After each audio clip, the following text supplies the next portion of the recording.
सकते हैं महामोर्चा निकला है एससी आरक्षण उपवर्गीकरण के खिलाफ जो है।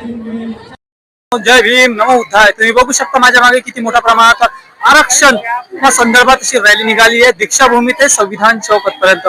आरक्षण जे उपवर्गीकरण एससी एसटी मध्ये जे उपवर्गीकरण होत आहे त्याच्या संदर्भात आंबेडकरी समाजाने हा काढलेला हा लॉंग मार्च आहे। बघू शकता मित्रांनो तुम्ही हे किती चिक्कार गर्दी माझ्या मागे आहे। इथे काही महिला आपण त्यांच्याकडून जाणून तर मॅडम या रॅली बद्दल तुम्ही थोडक्यात काय सांगणार? रॅली ही अत्यंत गरजेची होती। यापूर्वी मागल्या महिन्यात आपण आंदोलन केलेलं आहे आणि ती जस्ट सुरुवात होती। सर्व महाराष्ट्रातील लोकांना बघा सुप्रीम कोर्टाने जो निर्णय दिलेला आहे हा सेंट्रल मध्ये सगळ्यांसाठी लागू होणार की नाही हे राज्याच्या हातात आहे। आणि महाराष्ट्र राज्यामध्ये जेव्हा शेड्यूल कास्टची खूप जास्त संख्या आहे आणि ही जी सरकार आहे ही नेहमीच फूट पाडण्याचं काम करत आलेली आहे। आणि हा जो मुद्दा आहे उपवर्गीकरण हा फक्त फूट पाडण्याचा मुद्दा आहे, अजून काहीच नाही। कारण ही जी RSS आहे ती SC शेड्यूल कास्टला जी प्रत्येक लोकांच्या मागे लोकांच्या मुद्द्यांवर बोलत असते, पुढे येते, त्यांना भ्यालेली आहे की हे लोक जर शिकले अजून पुढे गेले तर हे आमचं इथे आम्हाला राहू देणार नाहीत। म्हणून एक एक मुद्दा ते घेऊन येत आहेत। उपवर्गीकरण हा जो मुद्दा आहे हा सरळ आरक्षण संपवण्याचा संपुष्टात आणण्याचा मुद्दा आहे। थँक्यू। आलेला आहे त्याला विचारून घेऊ नेमका कशासाठी आपण लग्नीमध्ये आपण उपवर्गीकरण बंद झालंच पाहिजे, त्यामुळे काळाची गरज आहे। तर मधुवाच्या सरकारनं आपल्या राज्यात आहे त्यामधून आपल्या जातीमध्ये भेदाभेद करून राहिले, त्याच्यामुळे आपल्याला हे वर्गीकरण बंद ठेवायचं। आपल्याला वर्गीकरण काळाची गरज आहे, बंद करायची। अरे 19 जातीमध्ये वर्गीकरण गरज आहे, ते आम्हाला नको हवं आहे। एकच जात पाहिजे आम्हाला, एकच म्हणजे एससी का बाकी काही। का ऊपर का मुद्दा यहाँ महाराष्ट्र से प्रारंभ हुआ है। यदि ये यहाँ पे नहीं रोका गया तो ये पूरे भारत में फैल जाएगा, सभी प्रदेशों में ये फैल जाएगा। ये बहुत ही खतरनाक है। ये पूरे भारत के नागरिकों को, खास तौर से अनुसूचित के लोगों को आपस में लड़ाने का षड्यंत्र है। इस षड्यंत्र को महाराष्ट्र के लोग जान गए हैं, इसलिए सभी एकजुट होकर इसको रोकने के लिए निकले हुए हैं।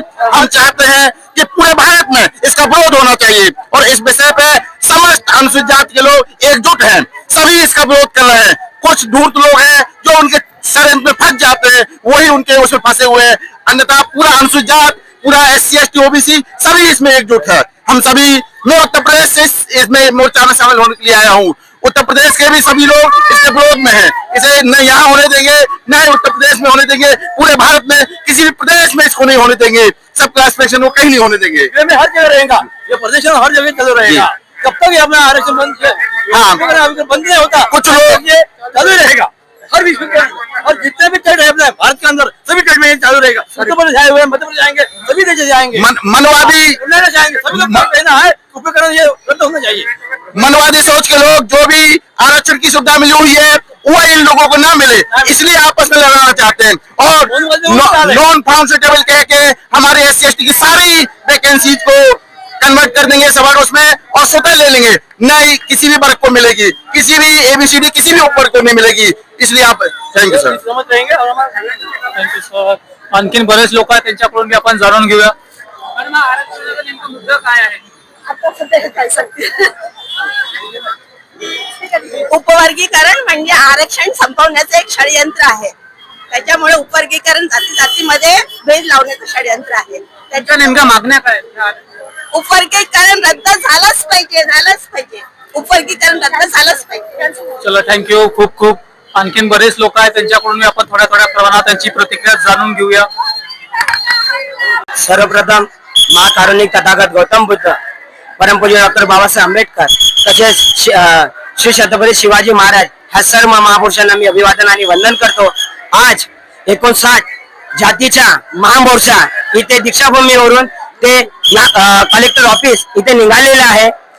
ह्या केंद्र सरकार असो की राज्य सरकार असो, नक्कीच सगळ्यात पहिले आम्ही याचा जाहीर निषेध करतो। आता उपवर्गीकरण माननीय मुख्यमंत्री देवेंद्र फडणवीस ह्या साहेबांनी उपवर्गीकरण ह्या जातीमध्ये भांडणे लावण्याचं काम केलेलं आहे। आम्ही मुख्यमंत्री साहेबांचा आम्ही जाहीर निषेध करतो. आज तुम्ही बघू शकता उपवर्गीकरण ह्या जाती जातीमध्ये भांडण लावण्याचा आहे. तर आज संपूर्ण आंबेडकरवादी आणि फक्त आंबेडकरवादी वर्गच नसून 59 जाती आज तुम्हाला हा मोर्चामध्ये तुम्हाला दिसेल. आणि जाहीर सरकारचा निषेध करत आहोत आम्ही. आणि ह्या मोर्चाच्या माध्यमातून ह्या एल्गारच्या माध्यमातून आम्ही प्रस्तावित सरकारचा आम्ही जाहीर निषेध करतो. आणि ह्या सरकारचा आम्ही राजीनामा घेऊ. अगर हा उपवर्गीकरण अगर यांनी मागे घेतलं नाही, रद्द केलं नाही, तर आम्ही याच्यापेक्षा उग्र आंदोलन करू आणि ह्या सरकारला आम्ही निस्तराबद्ध करू आणि या सरकारला उद्ध्वस्त करू. धन्यवाद. जय भीम.